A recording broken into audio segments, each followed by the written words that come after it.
Hello and welcome. In this tutorial video, we will be covering the setup process for creating an invoice. The purpose of this video is to describe and display the different options for invoicing on the OptCenter.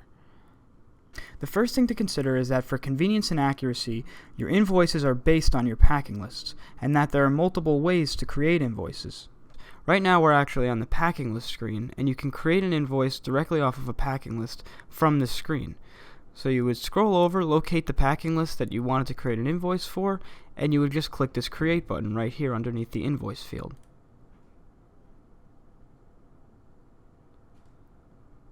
An additional way to generate your invoices is actually right after you validate your packing list. So this is a standard packing list. I click Validate, and now this Generate Invoices button appears here automatically. Now this is the first opportunity that I have to actually create the invoices for this shipment, because only validated packing lists can create invoices. So I generate the invoice, and we get to the screen. A lot of people consider this to be the most convenient method of generating invoices. And finally, the last way to create your invoices is actually from the Invoices screen with this Create Invoices button right here.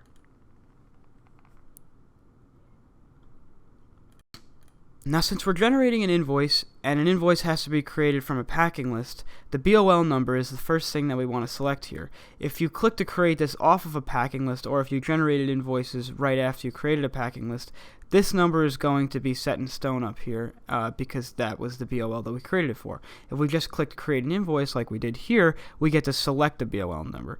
So once we have the correct BOL number selected, we can begin to look at the other information. Now we need to decide if we're going to be generating invoices for just PO or for PO and store. One important rule to remember at this point is that an invoice will never be for more than one PO. If you are invoicing just by PO, then an invoice will get created for each individual PO on this packing list. But if you are invoicing for PO and store, then an invoice will get created for each store number of every PO in the shipment. Generally, these rules are trading partner specific, so depending on who you're sending invoices to, you will have to decide if you're invoicing by PO or by PO and store. Now, the next thing we want to decide is which POs we want to include for the invoices we're about to generate for this shipment. So in this case, since we're creating invoices by PO, and I select both of these POs here, I'm going to be creating two separate invoices, one for each PO. Now, the last thing we have to decide before we create these invoices is how we want to generate the invoice numbers. Do we want to generate them manually, meaning that we actually type in the invoice numbers for each invoice that we're about to create? Do we want to create them incrementally, meaning that you provide a beginning number to the first invoice in the shipment, and every subsequent invoice that comes after will just have a 1 added to it? Or a final option is to generate them automatically, meaning that invoice numbers will be uniquely generated by the system. Either way, once you're ready to go, you just hit Create. And in this case, since I selected manual, I will provide invoice numbers.